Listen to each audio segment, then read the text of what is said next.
Diyos, Espiritu Santo. Amen.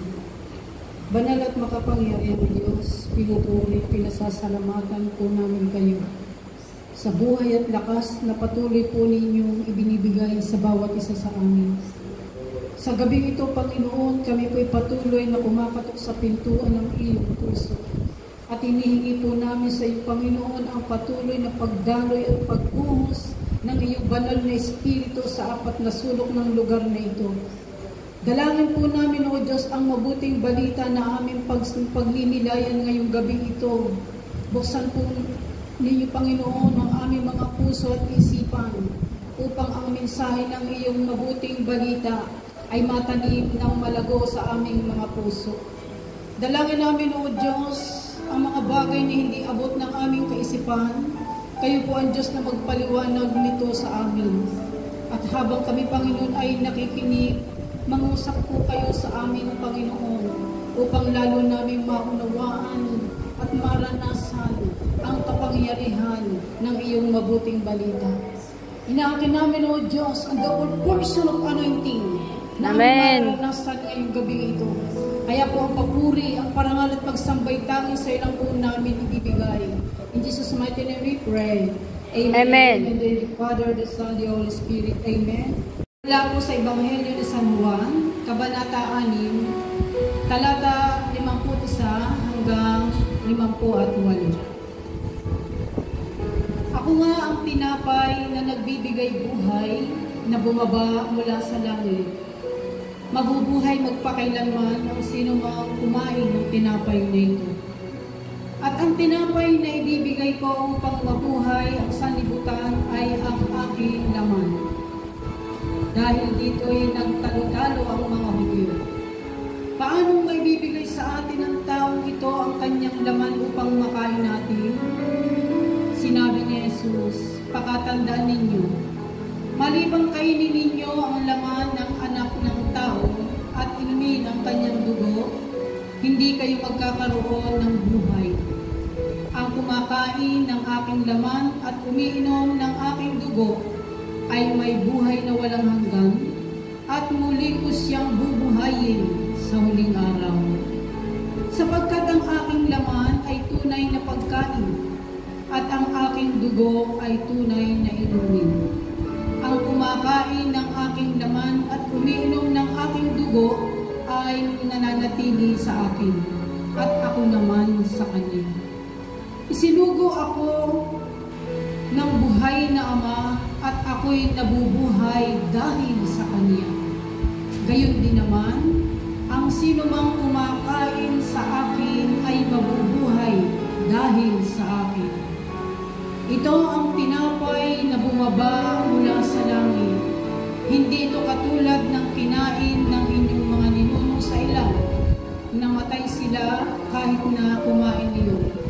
Ang kumakain ng tinapay na ito ay mabubuhay magpakailanman. Mga magulang kapatid ko kay Kristo, ito po ang mabuting balita ng ating Panginoon. Amen. Puri ka namin, Panginoong Hesus Kristo.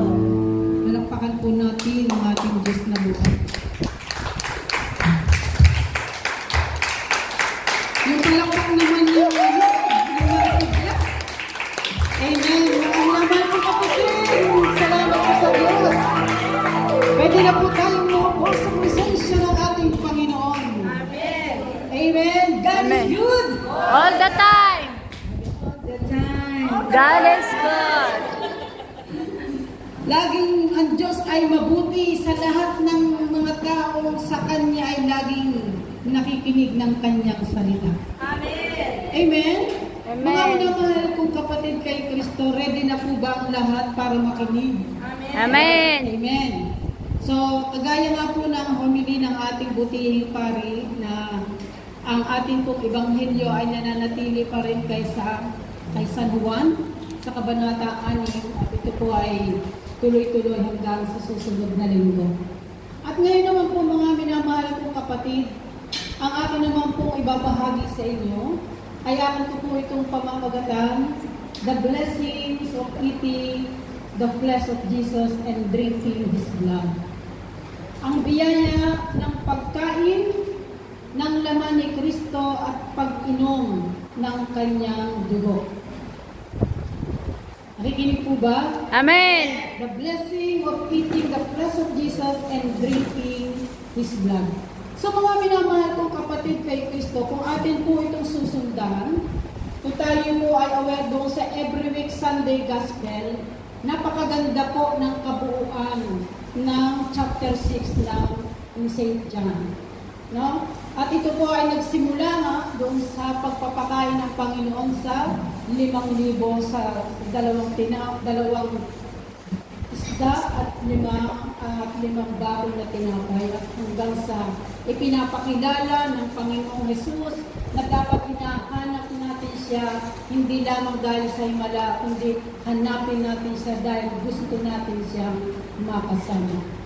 At nung nakaraan pong linggo, mga minamahal kong kapatid, ang atin naman pong ebanghelyo ay nagpapatungkol na sinabi ng ating Panginoong Jesus, si Jesus ang tinapay ng buhay.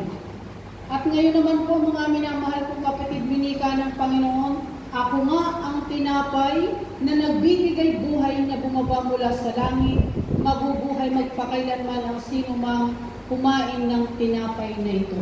At ang tinapay na ibibigay ko upang mabuhay ang sanlibutan ay ang aking laman. Kung atin pong aware po tayo doon po sa first reading, doon po sa Proverbs, doon po ay naghain ang Panginoon ng mga karne, mga pagkain. Naglatag siya ng mga pagkain at ang lahat ay inaanyayahan, malayang kumain ang bawat isa. Halimbawa po mga kapatid, kung tayo po every Friday, meron po dito tayong may mga pagkain na kahain dito, may mga fried chicken. Siguro pandalas lagi tayong a-attend dito dahil may fried chicken na kahain. Amen? Amen. Kung halimbawa sabihin ng coordinator sa araw ng Biyernes, meron po tayong Jollibee o KFC dito sa gawain, ang lahat ay inaanyayahan at malayang kumain. Amen. Amen?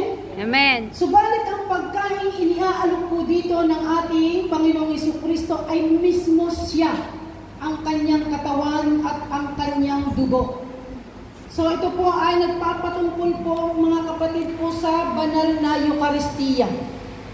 At habang mga kapatid tayo po ay linggo-linggong dumadalo ng ating banal na Eucharistia, tinatanggap po natin ang kanyang laman at ang kanyang dugo sa anyong tinapay. At yun po mga minamahal kong kapatid, sa ating mga Kristiyanong Katoliko, hindi lang po ito basta simbolo, kundi itong mismo si Kristo. Amen. Amen? Amen. So what are the blessings if we will eat the flesh of Jesus, and how are we going to do it? Ano naman po itong mga biyaya na atin pong makukuha at matatanggap kapag kinain po natin yung kanyang laman, yung kanyang katawan at dugo, at paano natin ito magagawa. Amen? So the key to blessings of eating the flesh of Jesus and drinking His blood is to understand what He meant by it. No? So kailangan po atin pong maunawaan at atin pong maintindihan kung bakit natin kailangan kainin ito at bakit kailangan natin itong inumin. Ano itong bagay na ito na dapat na pinapahayag ng ating Panginoon kung bakit kailangan na yun ay ating kainin at ano yung mga bagay na mararanasan natin at ating dapat na patutunguhan ng ating buhay.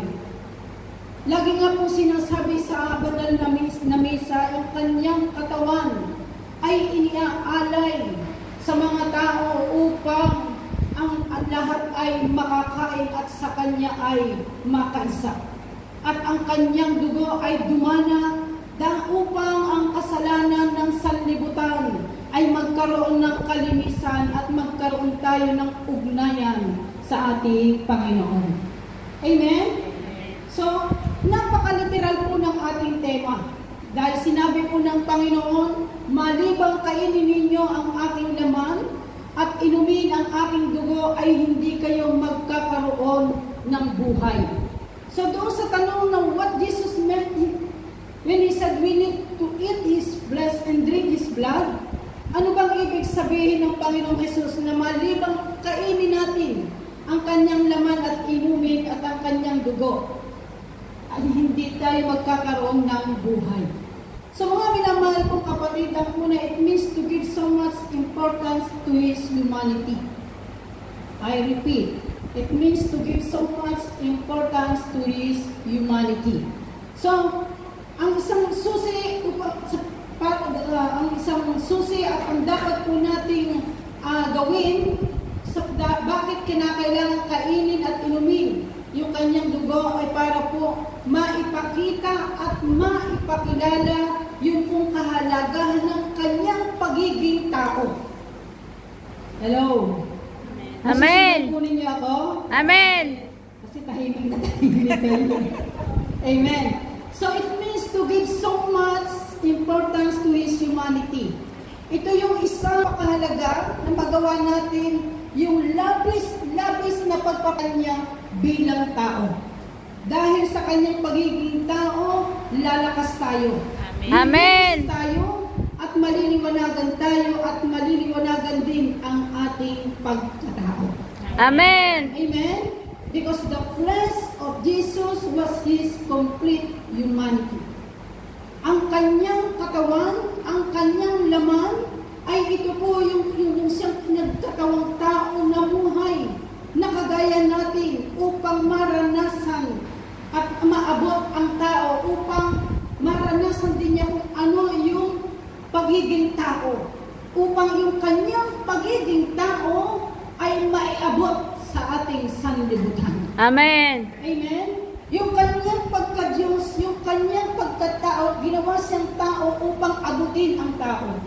Sapagkat sa dami na ng kasalanan ng tao, nahiwalay na tayo sa Panginoon, kaya gumawa ang Diyos ng paraan, ibinigay ang kanyang bugtong na anak, bumaba sa langit upang ang tao kanyang minamahal ay kanyang maabot sa pamamagitan ng kanyang bugtong na anak. Amen. Palakpakan na naman ang Panginoon. Doing this will result in strengthening, cleansing, and illuminating our own humanity. So the flesh of Jesus was His complete humanity. Kaya ang isang binibigyan din ng Bible, hindi natin dapat iwaglit o hindi dapat alisin sa ating puso at isipan ang pagkakatawang tao ng ating Panginoong Hesukristo. Amen? Amen. Sapagkat sinabi po ng Panginoon sa 1 John chapter 4 verse 2 to 3, ito po sa New American Standard Bible.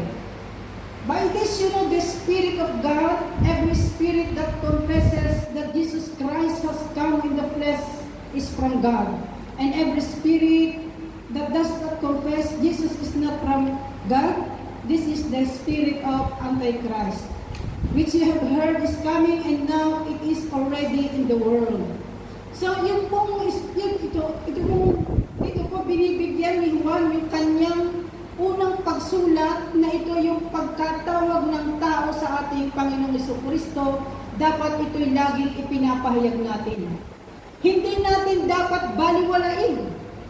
Hindi natin dapat baliwalain yung kanyang mga salita. Hindi natin dapat baliwalain ang kanyang mga winiwika sapagkat siya mismo ang nagsabing siya ang tinapay ng buhay. Amen. Amen? Amen. Ipinipilit dito mga kapatid ni John na kailangan natin itong panghawakan. Huwag nating pakawalan yung buong pagkakatawang tao ng ating Panginoong Hesukristo na si Jesus ay buto ng ating buto, laman ng ating laman. Amen. Amen? Amen. So kung gagawin natin ito mga kapatid, ang ating buong katawan ay babalutin ng kanyang kalwalhatian at ng kanyang kabanalan. Amen. Amen. Kapag kinakain po natin ang katawan at dugo ni Kristo, pumapasok po siya sa ating pagkatao at kinakailangan tayo din po ay pumasok sa ating ang Diyos sa ating buhay. Amen? Amen. Pag kinakain po natin siya, kailangan po panghawakan natin at kapag ating tinanggap, dapat ang puso at ang isipan natin nililinis ng kanyang katawan at dugo. Amen. Amen? So mga minamahal kong kapatid, kapag po ito'y ating kinakain ang kanyang katawan, kapag ito'y ating tinatanggap, ng seryoso tayo tumatanggap sa kanyang katawan, dapat po ang kauna-unahan nating maranasan at gawin sa ating buhay, malinis nito ang ating pagkatao. Amen. Amen. Ang ating maruming buhay, kinakailangan kapag tayo kumakain ng kanyang katawan, unti-unti itong nababago at nagliliwanag. Amen. Mula sa ating karumihan patungo sa kalinisan. Mula sa ating mga bisyo patungo sa paglaya. Kailangan sa pagkakain tayo nito ng kanyang katawan at dugo, makikita sa ating buhay na mayroong Jesus tayo sa ating pagkatao. Amen. Amen? Kapag po itinataas ito ng pare sa banal na misa, dapat ito ay ating tinitingnan. Dapat doon po tayo nangungusap sa Panginoon. Dapat doon po tayo nakikipag-ugnayan sa Kanya. At alam po ninyo kung bakit ito itinataas? Kasi yung mga taong hindi siya matanggap, kahit sa mata at sa pandinig, sila'y magkakaugnay ng ating Panginoon. Amen. Amen. Amen? Amen. Kasi minsan yung iba itinataas sa kanyang lubog.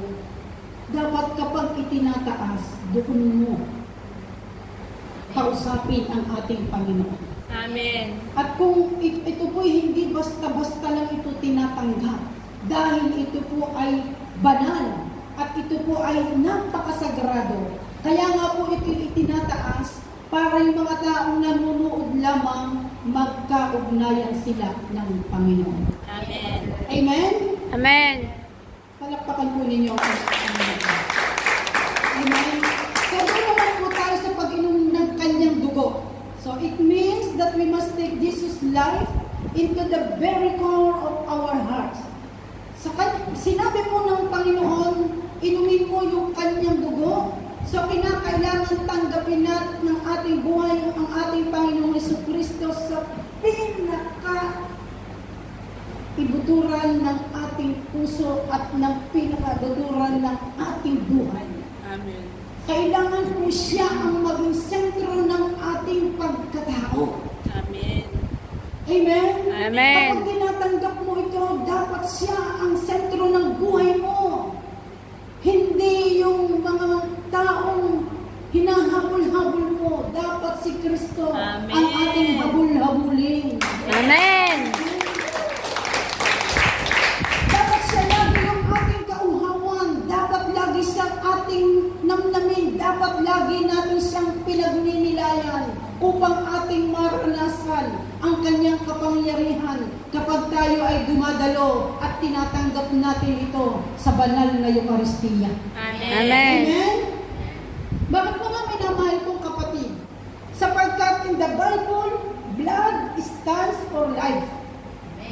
Amen? Sapagkat ang dugo ay tumatayo po ito sa buhay. Kasi kung wala po tayong dugo, wala po tayong buhay. Amen. Ay tingnan nyo nga kung mararanasan nyo kayo dinudugo ng isang buwan, baka kayo namumutla na. Kasi kung baga namumutla, napapawala, napawawala yung dugo. Amen? Amen. So, ang sabi nga po sa Genesis chapter 9 verse 4, but you shall not eat flesh with its life, that eat its blood. Yun po yung ang buhay po natin ay nasa dugo. When Jesus said, you must drink my blood, He was actually saying, you must take my life into the very center of your being.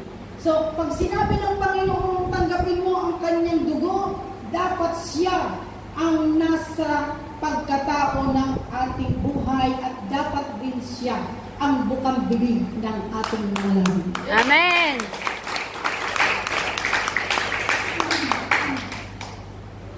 Eh ito minsan ang malungkot. Pagkakatapos ng misa, tatakbo, tapos iinom ng alak, magmamarites, pupunta doon sa kasalanan. So nababaliwala yung kinain mo. Nawawala yung pagkasagrado nito. Baka pagkatapos ng gawain, pagkatapos ng iyong pagtanggap mo sa kanyang katawan at dugo, ang dala-dala mo naman ay bisyo mo, baliwala rin ito. Nawawala yung pagkasentro ng Diyos sa buhay mo. Amen. Amen? So bakit po kailangan po natin itong inumin?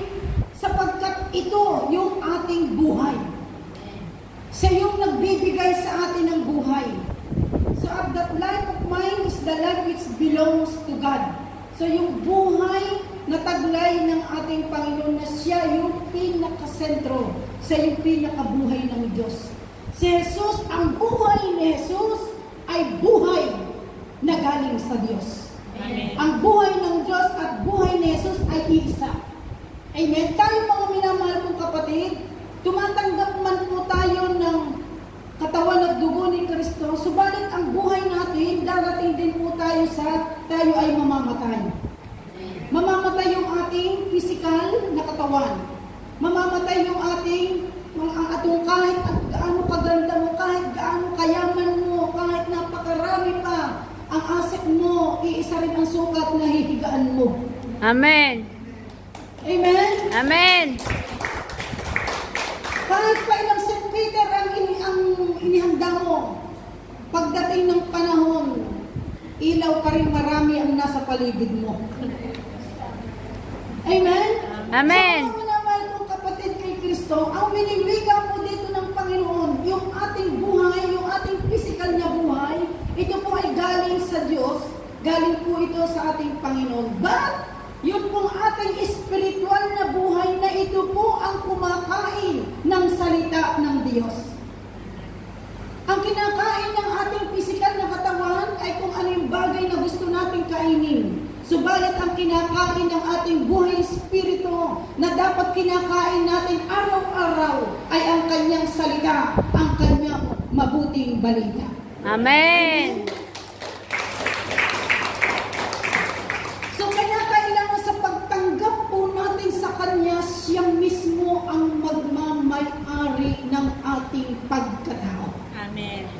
Dapat kung tinatanggap mo ito at naniniwala kung si Kristo ito, anuman ang nararamdaman ng puso mo, anuman ang daladala ng pagkatao mo, dapat habang tinatanggap mo siya, ini-imagine mong tinutunaw niya ang mga bisyo ng buhay mo.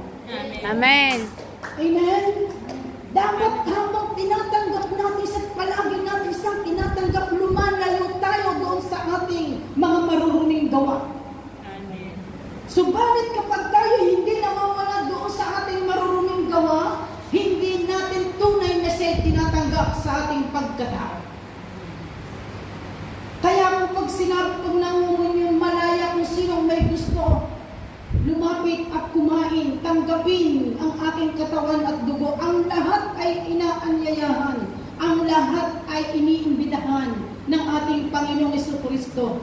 Subalit ang hindi ito basta-basta lamang mo tatanggapin. Dapat bago mo natin ito tanggapin, mayroon tayong malinis na puso. Amen. Mayroon tayong malinis na pag-iisip. Mayroon tayong malinaw na pananampalataya na si Jesus ang ating tatanggapin sa ating buhay. Amen. Amen. Pinapalakpakan ko ang Panginoon.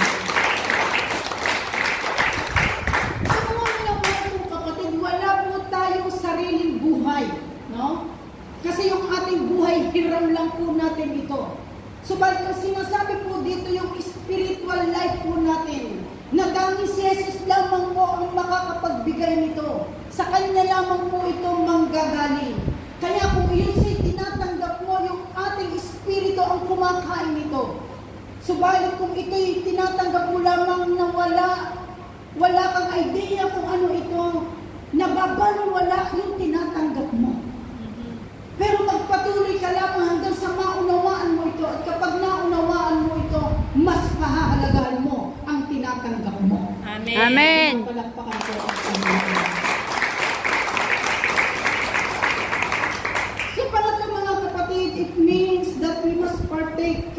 Lord's Supper of the Eucharistic celebration.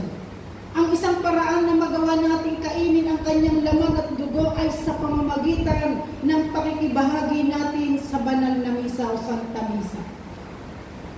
Sa aklat po ng Corinthians, 1 Corinthians chapter 11 verses 27 to 30. Kaya ang sino mang kumakain ng tinapay at umiinom sa kopa ng Panginoon sa paraang di nararapat ay nagkakasala sa katawan at dugo ng Panginoon.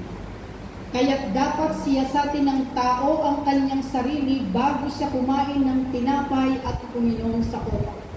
Sapagkat ang sino mang kumakain at umiinom ng hindi kinikilala ang kahalagahan ng katawan ng Panginoon ay kumakain at umiinom ng kahatulan laban sa kanyang sarili. Yan ang dahilan kung bakit mahihina at sakitin ang marami sa inyo at may ilan nga nangamatay na. So ito po yung iniaaral at itinuturo na kapag ikaw ay nandun sa kasalanang alam mo na ito ay hindi karapat-dapat at ikaw ay tumanggap, sabi nga sa amin ni Father Carlos, para kayong kumakain ng bagay na hindi naman nyo dapat kainin. Hello. Amen.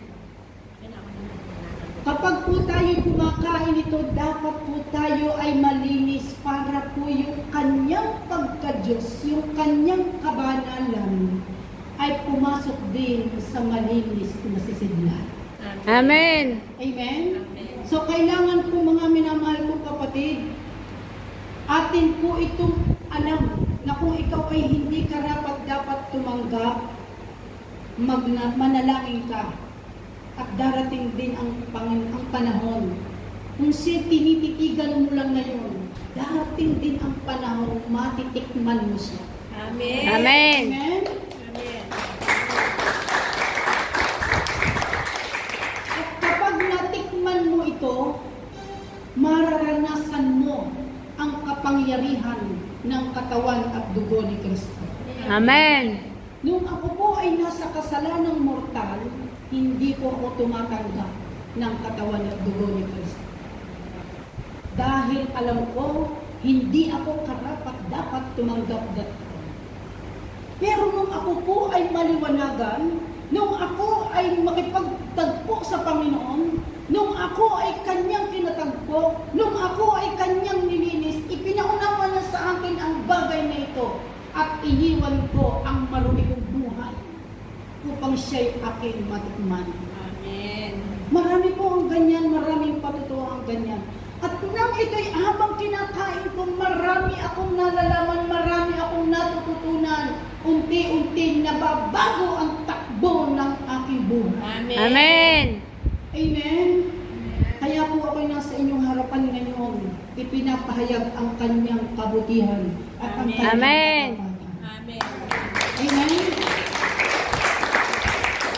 Kaya nga po yung banal na misa, ito po yung tinatawag na highest form of worship. Kasi na doon mismo siya sa banal na misa.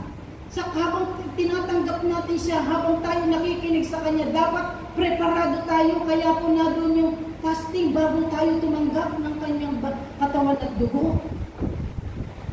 Amen? Amen. Fasting tayo saan? Fasting tayo sa hinanakit, sama ng loob. Iwanan mo yung mga problema mo. Unahin mo muna ang Kristong mag-aayos ng problema mo. Amen. Sa mga minamahal kong kapatid kay Kristo, kapag po yung ating espiritu ay busog na busog ng kanyang salita, busog na busog ng kanyang kapangyarihan, mararanasan po natin yung ating physical, humihina man ito, pero ang ating spiritual, lumalakas naman ito. Amen. Amen? Na kahit ikaw ay tinaningan na ng doktor, kahit may problema sa buhay mo, kahit may problema ang pamilya mo, hindi ka nawawala ng pag-asa. Hindi ito nagiging dahilan para ikaw ay mawala sa gawain ng Panginoon. Amen. Hindi ka nawawala sa gawain ng Panginoon dahil hindi ka answered prayer. Mawawala ka ba sa gawain ng Panginoon dahil ang anak mo ay nakulong? Dahil may dumating na problema sa buhay mo? Hindi dapat ito maging dahilan para hindi ka dumalot maglingkod sa Kanya. Dapat habang tayo nakakaranas ng mga sigalot, buhay, dapat nating midhiin na makain ang kanyang katawan at dugo. Amen. When Jesus said we must drink His blood, He meant that we must take His life into the very core of our heart. So, nung sinabi ng Panginoon niya na kanyang inumin, na ating inumin ang kanyang dugo, kailangan natin tanggapin ang kanyang buhay sa pinakaluturan ng ating puso. Kasi yun ang kanyang dugo, yun ang kanyang buhay. Pangalawang mga kapatid, the blessing of eating the flesh of Jesus and drinking His blood. So ano ba yung mga pagpapala na taglay nito kapag natanggap at kumain tayo ng kanyang laman at uminom ng kanyang buhay? Ang unang-unang pagpapala, mga minamahal kong kapatid, na ating matatanggap kapag kumakain po tayo ng kanyang katawan at umiinom ng kanyang dugo ay wala pong iba kundi ang buhay. Buhay. Amen? Amen. Buhay na nagmumula kay Jesus. Amen. Amen. Ito po yung tinatawag na spiritual life. So for the life of the world, no? So sinabi nga po doon sa ating binasa sa verse 51, ang ibig sabihin ng the word ay higit yung ito po yung iba po yung buhay ng mundo at iba po yung buhay na na kay Kristo. Amen. Amen. Yung buhay na na kay Kristo, siya ang ating tagapanguna, siya ang ating sinusundan. Hindi Diyos ang susunod sa atin. Amen. Ang tunay na kumakain at umiinom ng kanyang dugo, nagkakaroon ng buhay, at ang kanyang buhay, si Jesus na ang nasusunod. Kaya kung ikaw ay naglilingkod, dapat marunong kang magpasakop. Amen. Amen. Si Jesus man ay nagpasakop sa Ama, na bumaba siya dito sa lupa upang sundin ang kalooban ng Ama at hindi niya ginawa ang kanyang kalooban. Dapat tayo ganun din. Amen? Amen. Kung tayo ay dati nabuhay doon sa buhay na ikaw ang nasusunod, dapat matuto tayong kapag tayo ay naglingkod, may taong sa iyo ay magpapasunod. Amen? Amen. Binibigay ang Panginoon na mamumuno para sa atin, na siya ang magtuturo sa atin, para yung buhay na kanyang ibinibigay, parang mayroong nakatingin sa ginagawa mo. Amen? Amen. Kapag ka walang nakatingin sa ginagawa mo, baka wala tayong ginagawang mabuti. Di po ba? Amen. Pero kapag ka lagi may pumupuno sa iyo, maraming nagmamahal sa iyo. Amen. Pinapalakpakan ko ang Diyos. So mga minamahal kong kapatid, ang bawat tao po ay merong buhay. Pero yung buhay na nanggagaling sa Diyos sa pamamagitan ng pakikibahagi sa laman at dugo ng ating Panginoong Jesucristo, kung saan yung pakikipagbahagian natin. Yung pong buhay natin, dapat ibinabahagi natin sa ating kapwa. Dapat po yung buhay natin nagiging tinapay ng iba. Dapat yung buhay natin nagiging tubig ng iba. Dapat yung buhay po natin, yung kung ano yung ginawa ni Kristo, yun din ang ginagawa natin sa ating kapwa. Amen. Ay ang nakakalungkot paglabas kanya-kanya na. Di po ba? Pero hindi po ganyan si Jesus. No, di ba? Nadoon yung kanyang pagmamahal at nadoon yung buhay na iniaalok niya sa ating lahat. So ano po yung pangalawang blessing na matatanggap po natin? Yun pong eternal life. No, yung buhay na walang hanggan. Buhay na tanging ikaw at Jesus, yung espiritu mo, yung spiritual life mo, at ang ating Panginoong Jesucristo, ito yung magsasama doon sa langit. Bukod po itong buhay natin na narito. Nag-get po ninyo? Amen. Yung ating spiritual life, na yung pinapangako ng Panginoon, yung ibibigay niya yung eternal life. Yung lugar na kung saan makakasama natin ang Panginoon, mahahawakan na natin siya, at wala nang suliranin doon. Kaya po, dito pa lang sa lupa, nililinis niya tayo kasi bawal ang magnanakaw doon. Bawal ang sinungaling doon. Amen. Bawal ang suplata doon. Bawal ang marites doon.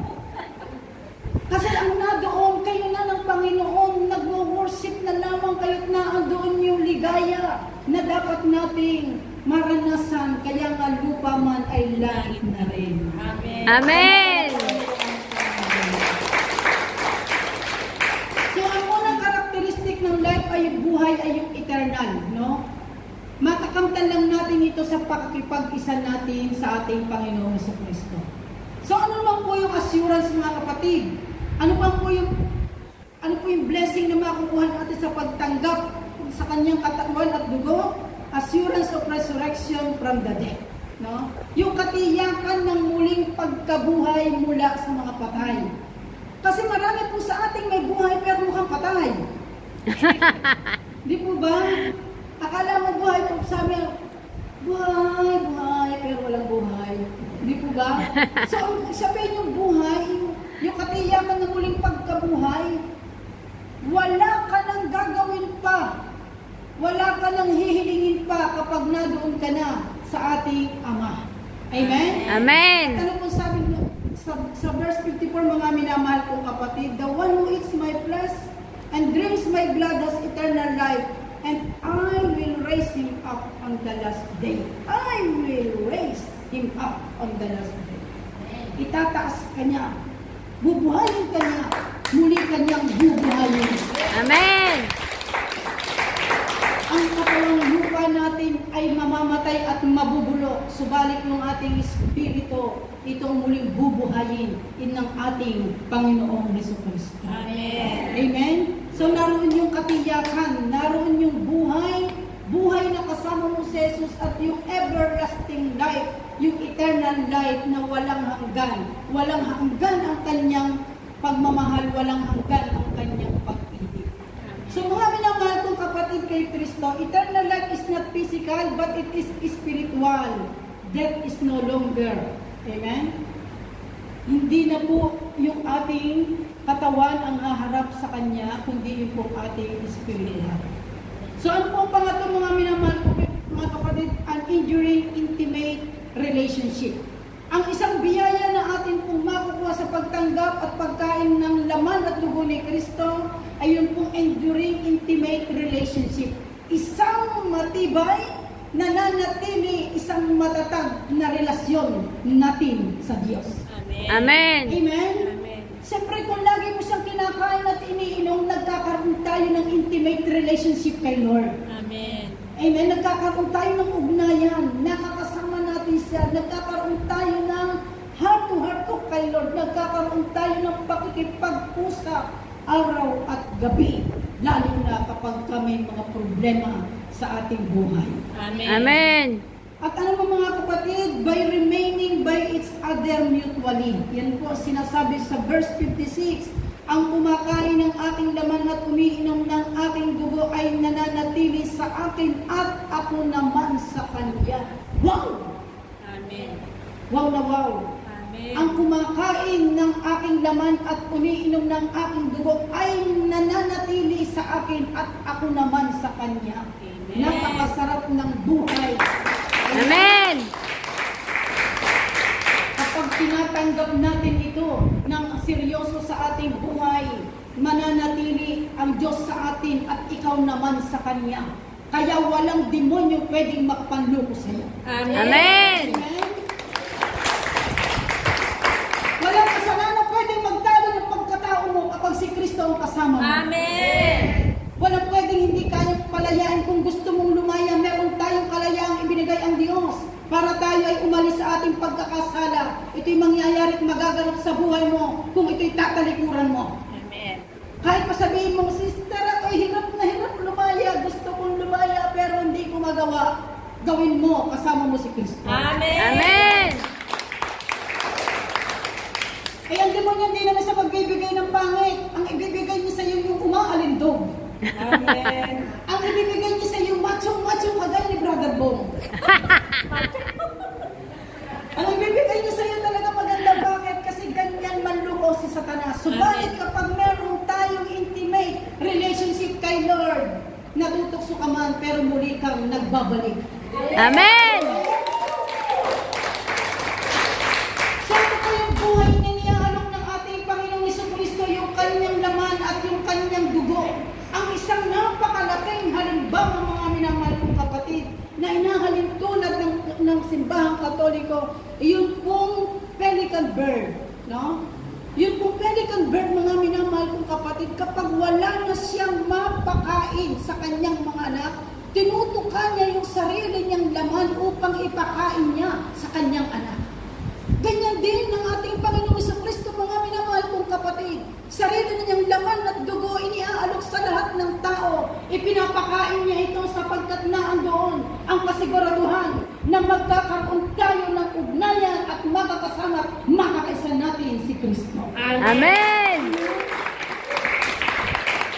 Kaya ang kanyang pagkakapako sa krus ay hindi masasayang sapagkat ang laman ng kanyang laman at dugo ng kanyang dugo, ito'y ibinibigay at ipinapakain sa atin dahil ito ang magliligtas sa atin. Amen. Amen? Kaya mga minamahal kong kapatid kay Kristo, ang mga biyayang ito at ang mga bagay na ito dapat lagi nating kauhawan upang magkaroon tayo ng buhay na ipinapangako ng ating Panginoon. At doon po yung ating pangarap na buhay na walang hanggan, atin po itong maranasan. Amen. Amen. Kaya habang ito'y laging tinatanggap po natin, dapat tayo ay nagbabago ng buhay. Hindi po natin dapat binibilang ang ginagawa natin sa Diyos. Amen. Amen? Amen. Ay marami na 3 beses isang linggo kumakain, hindi naman nagbabago. Pero huwag kang mag-alala, darating din ang panahon magbabago. Amen. Amen. Amen? Sapagkat ang pag-ibig ng Diyos ay sukdulang biyaya sa ating lahat. Amen. Amen. Sinong gusto makaranas ng sukdulang biyaya ng ating Panginoon? Woo! Magsitayo na po tayo. Para po tayo ay makalapit na sa ating Panginoon. So mga minamahal ko kapatid kay Kristo, tayo po ay sa tumatanggap ng kanyang katawan at dugo, mismo si Kristo ito sa buhay po natin. Amen. At magkakaroon tayo ng malalim na pagkilala sa Kanya. Amen. Kung titingnan namin, Lord, ang aming sarili, hindi po kami karapat-dapat sa iyong harap. Kung titingnan namin, Lord, ang aming mga kasalanan na gawa sa iyo, wala kami mukhang maiharap sa iyo. Subalit sa tuwing makikita namin ang krus na inakyat mo, ang dugong dumanak sa krus ng Kalbaryo, inialay mo ang buhay mo upang ito'y aming kainin, upang ikaw ay pumasok sa pagkatao namin. Inialay mo ang dugo mo upang kami malinis sa aming mga pagkakasala sa iyo. Panginoon, nawa sa aming pagtanggap ng iyong katawan at dugo, mas lalo namin maranasan ang pag-ibig mo. Gawin mo kaming Panginoon parang sisidlang walang laman, upang ang iyong pagka-Diyos ay pumasok sa aming pagkatao. At upang ang bukang bibig lagi namin, Panginoon, ay mga bagay na nagmumula sa iyo. Upang malinis ang aming maruming isip. Upang malinis ang aming mga pag-aalinlangan sa iyo. Upang magkaroon kami ng kalakasang bitawan ang mga bagay na nagpapalayo sa amin sa iyo. Yahweh, kung paano binago ang kamay mo sa krus na ito, gawin mo rin kami bago sa pag-ibig mo. Amen. At ganoon din po, Panginoon, ang magawa namin sa aming pagkatao. Upang ang buhay namin ito, Panginoon, maging pagkain ng iba. Upang ang mga salitang bibitawan ng aming mga labi para pakinabangan ng iba. Upang yung aming pamumuhay, makikita nila sa amin, Panginoon, ang kalinlingan ng iyong pagkadiyos. Tulungan mo kami, Panginoon, huwag kami makasakit sa aming kapwa. Tulungan mo kami, Panginoon, lumawak ang aming pangunawa. Amen.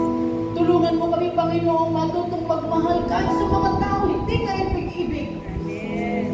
Tulungan at turuan mo kami magmahal kahit sa mga taong walang ginawa kundi kami pintasan. Amen. Panginoon, dalangin namin, O Diyos, bigyan mo po kami ng kapangyarihan kapag dumarating ang mga bagay na hindi namin inaasahan, ipagsisigawan namin ang iyong kadakilaan at ang iyong kabutihan. Sapagkat merong isang pagkakataon at merong isang ministeryong nagpakilala sa amin sa iyo.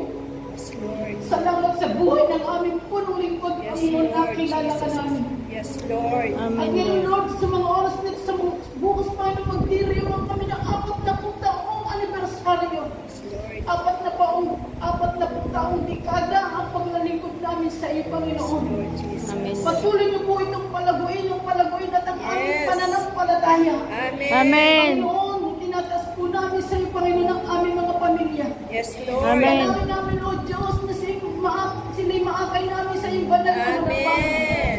At ano man ang problema at sigalot sa aming tahanan, ayusin po ninyo ito, Panginoon. Amen. Amen. Ang mga pamangkin naming malalayo sa iyong kalooban, Yes, Lord. mahawakan namin ang daydayan ng iyong damit, Panginoon. Abutin po ninyo sila, Panginoon. Amen. Amen. Yahweh, tinatas din po namin sa iyo ang nalalapit na silver anniversary ng mga kapatid namin sa Jerusalem. Yes, Lord God. Alam namin, O Diyos, ang kanilang pangangailangan. Nasa iyong mga kamay ang katugunan at kasagutan. Yes, Lord. Amen. Tulungan niyo po at ibuhos mo ang pagpapalang hindi pa nararanasan ng bawat isa. Amen. Amen. Tulungan niyo po sila, Panginoon, financial and physical. At ang lahat ng gagamitin mo, bibigyan mo ito ng kapangyarihang nagmumula sa iyo. Amen. Amen. Higit sa lahat ng gagalo at tutugon, Panginoon, kasama ng kanilang pamilya, Panginoon, sa kanilang puso't isipan, may gagawing himala sa kanilang Amen. buhay. Amen. Pagpalain niyo po, Panginoon, ang gawain dito sa Israel, ang aming po mga council of elders, Yes, Panginoon. Lord God. Dalangin namin, O Diyos, ang pagkakaisa, ang pag-unawa at pagmamahala. Amen. Amen. Ay, sa puso nila, Panginoon. Amen. Amen. Kami po mga ginagamit mo, nagayag ng mabuting balita. Sa tuwing itatayo namin ang iyong kapangyarihan, Yes, ikaw ang Lord. makita nila sa amin. Amen. Amen. Pagpalain niyo po ang All of Friday group Yes, at ang Lord. mga core group na tumatayo dito, Panginoon. Amen. Give them knowledge and wisdom to proclaim your gospel. Amen. Amen. Hallelujah. Panginoon, tinataas po namin sa iyo ang aming mga Jesus. prayer requests, mga Amen, handbags, Lord wallet, O Jesus. Lord. Panginoon, ang aming po mga handog na nagmumula sa aming mga puso, mga biyayang binigay mo, dalangin namin, O Diyos, nabasbasan po ninyo sa mga oras na ito. Ibalik niyo po ito sa mga kapatid ko, higit po sa kanilang inaasahan. Gustong takal, siksik, liglig at nag-uumapaw. Amen. At ang mga lahat ng bagay na aming itinataas, bigyan niyo po ito ng kapangyarihan.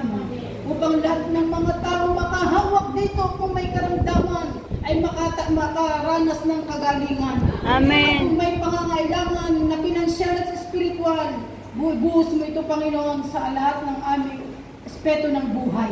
Amen. Panginoon, pagpalaan mo ang aming mga kamay, pagpalaan mo ang aming mga labi, pagpalaan mo ang aming mga paa, at gawin mo ito ay, gamitin mo ito ayon sa iyong kalooban.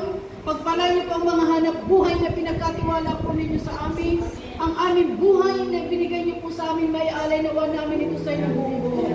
At ang Amen. lahat ng ito, Panginoon, ay aming iniiwan sa iyong mapagpalat, mapagimalang kamay. Kaya naman ang papuri, parangal at pagsambay tangi sa iyo po namin ibibigay. In Jesus' mighty name we pray. Amen and amen. In the name of the Father, the Son, the Holy Spirit. Amen. Amen. So give thanks to our Lord. Amen.